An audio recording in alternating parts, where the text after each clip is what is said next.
ගෞරවනීය මහා සංඝරත්නයන් අවසරයි දෙමාපියනි දුවා දරුවනි ලංකාවේ අපිට අද පැය 24 පුරාම මන ඇහෙනවා. අහන්න පහසුකම් සලසා දී තිබෙනවා. ඊට දායක වන සියලුම තරාතිරම් වල අංශවල සියලුම පින්වතුන්ට පින්වතියන්ට මුලින්ම පුණ්‍යානුමෝදනා කරනු කැමැත්තෙමි. ඒ හේතුවෙන් තෙරුවන් ගුණ හඳුනාගත් සද්ධාවන්ත පිරිසක් රටේ බිහි වී තිබෙනවා. ඒ පින්වතුන් පින්වතියන් ආදර්ශමත් දැහැමිව තමුන්ගේ නිවසේ කටයුතු කරනවා. ගමේ කටයුතු කරනවා. ප්‍රදේශයේ කටයුතු කරනවා. ඔවුන් යන එන ගමන බිමන සතර ඉරියව්වෙම සිල්වන්තව ගුණවන්තව හැසිරෙන්න ජීවත් වෙන්න උත්සාහ කරනවා. මේ ආදර්ශමත් පණිවිඩය අද ශ්‍රී ලංකා පුරාම පැතිරෙමින් පවතිනවා. මේ පණිවිඩ නොයන බොහෝ ප්‍රදේශ තිබෙනවා. දුෂ්කර වූ විහෙර විහාර තියෙනවා. පන්සල් ආරාම තිබෙනවා. දුෂ්කර වූ ගම්මාන තිබෙනවා. මේ ගම්මානවල දායක සභාවල සීල සමිතිවල පරෝපකාර සමිතිවල ඉන්නේ පින්වතුන් ගෞරවනීය මහා සංඝරත්නයේ උපදේශ අනුව සංඝරත්නයේ අභිමවා නොයමින් ඒ අය සමග ගැටලු සහගත තැන් සාකච්ඡා කරමින් තෙරුවන් කෙරෙහි සද්ධාව දිලී ගොස් ඇත්තේ කොතැනද? එතැන හඹා ගොස් විවේචන පිළිගනිමින් අඩුපාඩු පිළිගනිමින් සියල්ලටම ඉතාමත්ම හොඳින් සවන් දෙමින් උන්ගේ අදහස් වලට ගරු කරමින් ඔවුන් සමග සංයමයෙන් යුක්තව මේ කරුණු පිළිබඳව සාකච්ඡා කොට සද්ධාව ඇතිවීම තුළින් සම්බුද්ධ ශාසනයට තමුන්ට ඇතුල්වීමේ අවස්ථාව තිබෙන බව මනා ලෙස පැහැදිලි කර දෙමින් සාකච්ඡාමය වැඩසටහන් දිගින් දිගටම පවත්වාගෙන යමින් දැහැමි සමාජයක් නිර්මාණය කිරීමට දැඩි උත්සාහයක් ගැනීමටයි මේ සූදානම්.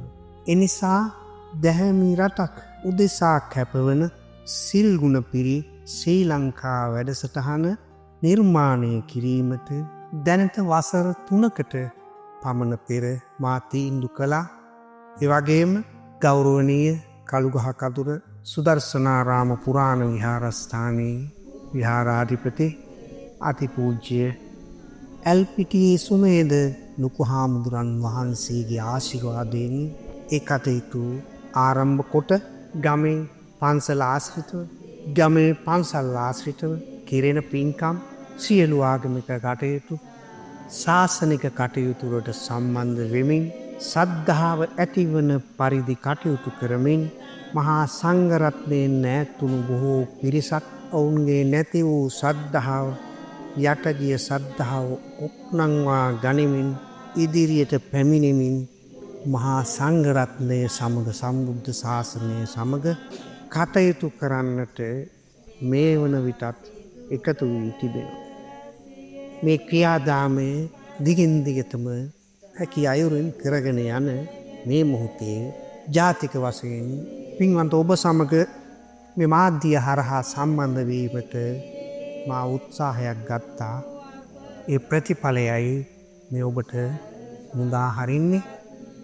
දිගින් දිගටම ඒ සද්ධාව උපනම් නැංවීම සඳහා අපේ ජීවිතයේ හැඩගස්වා ගත යුතු ආකාරයේ දහමට අනුව සහ බෝසතාණන් වහන්සේගේ චරිත අනුව ඒ වගේම පැරණි මහා බෞද්ධ සංස්කෘතිය අනුව කෙසේද දැහැමි පුද්ගලයෙක් වන්නේ යන්න කවිය සීපදය ගීතය නොයෙකුත් උපමා උපමේය පැරණි අදහස් පැරණි කතා උපයෝගී කරගනිමින් එදා පැරැන්නෝ ගුණවත්ව ජීවත් වුණේ කොහොමද? අපි ඒ ගුණයෙන් ඈත්වීම තුල දහමෙන් ඈත් වුණේ කොහොමද?